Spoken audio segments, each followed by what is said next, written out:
I'm seeing visions through my dreams, seeing myself swimming in the universe. My ancestors gave me gifts to read cards, predict and heal.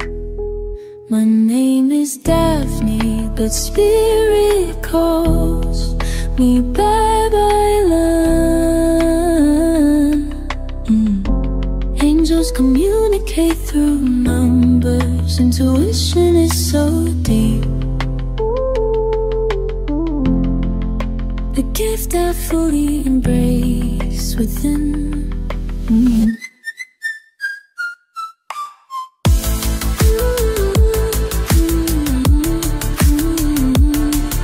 Hi everyone! Welcome po sa inyong almost personal readings, no? So, tignan natin ang mga nangyayari sa paligid, kung anong update sa inyong, sa iyo at ng iyong person. I want you to know that this is a general reading, so you may resonate po sa buong reading na ito or baka konti lang. Take what's only yours and also believe in the divine timing kung kailan nyo ito napanood, no? That is when this video is meant to find you. So, with the chemistry, nakikita natin na ramdam natin, no? Siguro yung nagmamatch, no? Yung energy mo at yung energy niya.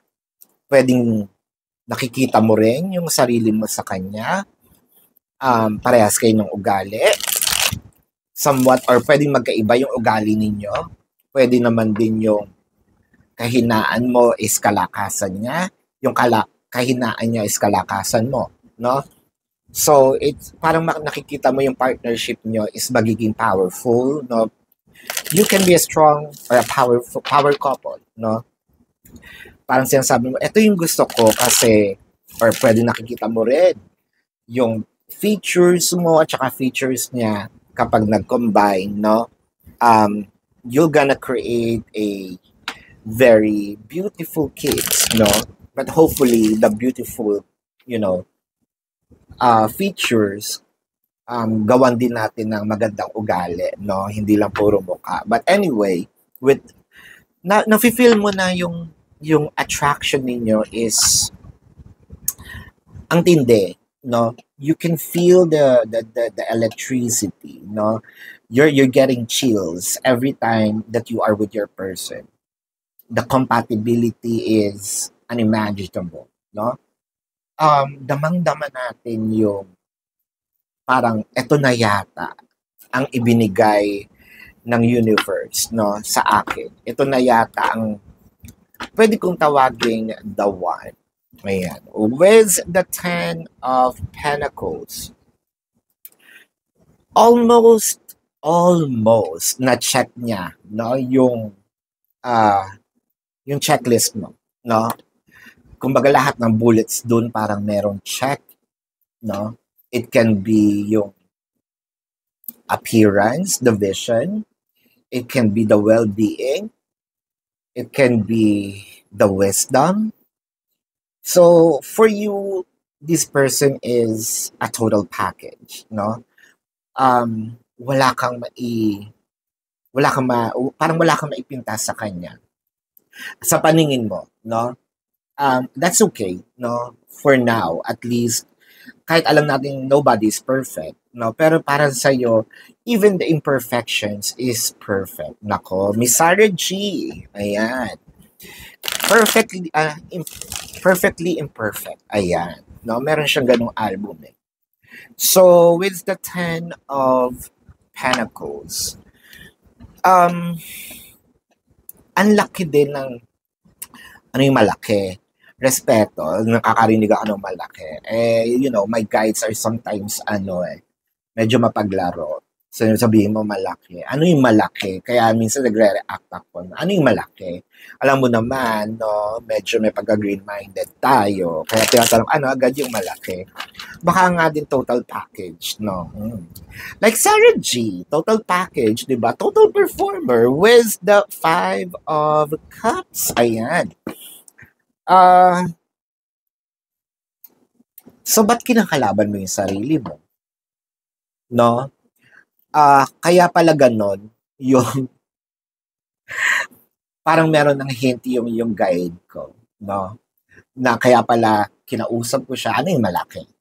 Kasi parang kinakalaban mo rin yung sarili mo dito with the 5 of Cups, no? Sinasabi mo, ayan ka na naman, no? Si talandi ka na naman, nandiyan ka na naman sa magbibigay-bigay ka na naman ng hint or ayan na naman, tumitibok na naman yung puso mo, talandi ka, mamaya iiyak-iyak ka, no? Pwedeng kinakausap mo yung sarili mo. It's okay, though. Alam mo, it's, sabi nga ng mga psychologists, it's healthy, no, to minsan look in the mirror, talk to yourself. Huwag lang sumagot yung sarili mo, that's a different thing, no? Huwag lang makita mo yung image mo sumasagot din, no? Nakakatakot na yon. Pero it's okay to talk to yourself, no? Kasi it's your way of grounding, no?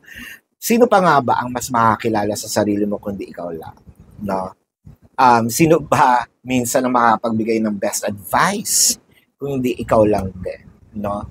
Dahil the truth is within you. Pwedeng lokohin mo yung ibang tao pero alam mo sa sarili mo paano yung totoo mong nafe-feel.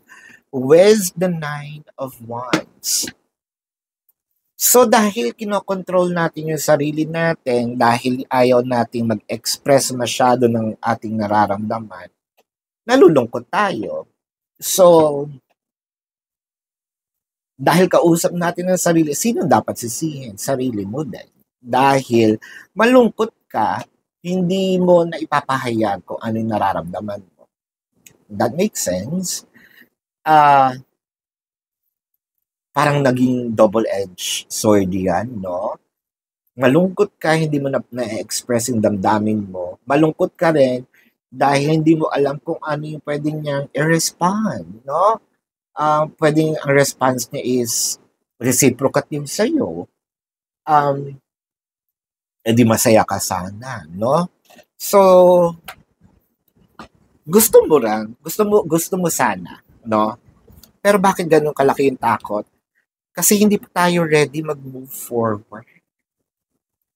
So, parang ang puso natin ay tinitibok pa rin ang ex natin. The 7 of Swords. Bakit ganun? Feeling mo kapag nag-entertain ka ng iba, nag-cheat ka kay ex. Hala ka. I think that you need to consider, kung masaya na si person, don't you think you deserve to be happy as well? Kasi, yung sadness, especially when it comes to break up, it's actually a poison that you drink to yourself.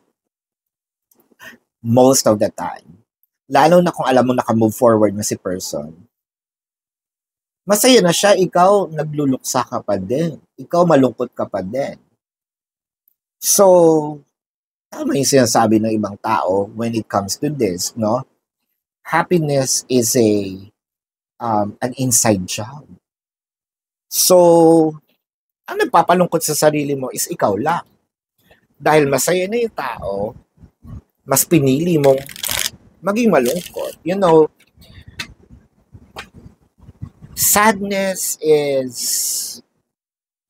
an emotion. It's actually a part of everyone's life. Hindi araw-araw Pasko, 'di ba?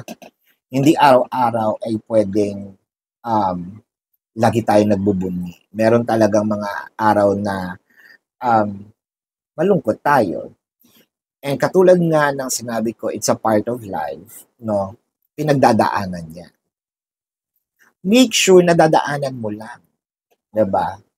Yung ibang tao kasi, ewan ko ba, no? Um, mas gusto nila nagbabakasyon doon instead na dumaan. Ala, nag-stopover. No, nag-stopover. Welcome to the Sadness Island. Halika, no, mag-island hop tayo sa Sadness Island. Ayan. Nung nandoon na, hala siya, mas na-feel niya doon. Imbis na sana dumaan lang siya doon, nagtampisaw ng kaunti. Alam, doon gusto tumira. O, ayan tayo. So, sino dapat sisihin dito? With the Seven of Swords, the Five of Pentacles, and the Six of Wands. So, we're actually waiting for our person para bumalik, bigyan tayo ng closure. I think, tatapusin ko to dito. Maganda sana yung pwedeng maging, maganda sana yung pwedeng maging resulta, no, nitong bagong person na ito. Pero kasi, hindi mo rin naman mapipilit, no, na patibukin ang puso mo kung hindi ka pa ready. Pero, I think it's time for you to heal para maging masaya ka, no? Do whatever it takes to heal yourself. Kasi parang feeling ko wala ka ng aasahang pagbabalik.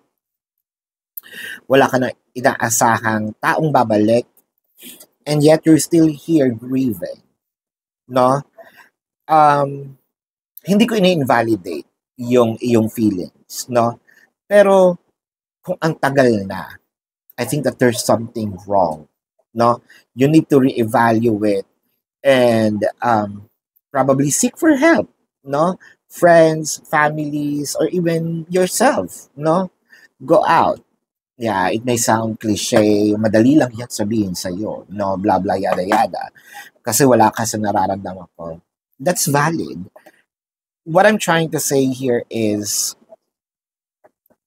ano ba yung dinidiligan mo? No? Kasi, kapag nagtanim ka at diniligan mo, no, doon mo nilaan ang lahat ng attention mo, well, that's what you are experiencing. One thing's for sure, kung nandito ka pa din, and I think that you need to hear this, heal. This is your reading. Let's check the zodiac sign of the person. Pero bago yan, kung kayo nakaka-resonate, let me know sa comment section. And kung meron kayo mga personal questions, sa description box ng video na ito, there is a link. Click the link, you will be routed to my website. Nandun yung name, number, QR code, amount per questions. Take advantage of the 4 questions plus 1 kasi discounted po yun. And if you want to book a private reading, nandun din po siya. Now, let's check the zodiac sign of the person. This can be their sun sign or a placement in their chart. Pwede rin naman lumabas ang inyong zodiac sign. I am seeing Leo, Taurus, Libra, Pisces, Sagittarius, Aries. I am seeing Cancer, Scorpio. Did I just mention Taurus? Yep. Virgo and Capricorn. This is your reading. Maraming salamat. Love and light. Namaste. See you po sa susunod na readings. Goodbye.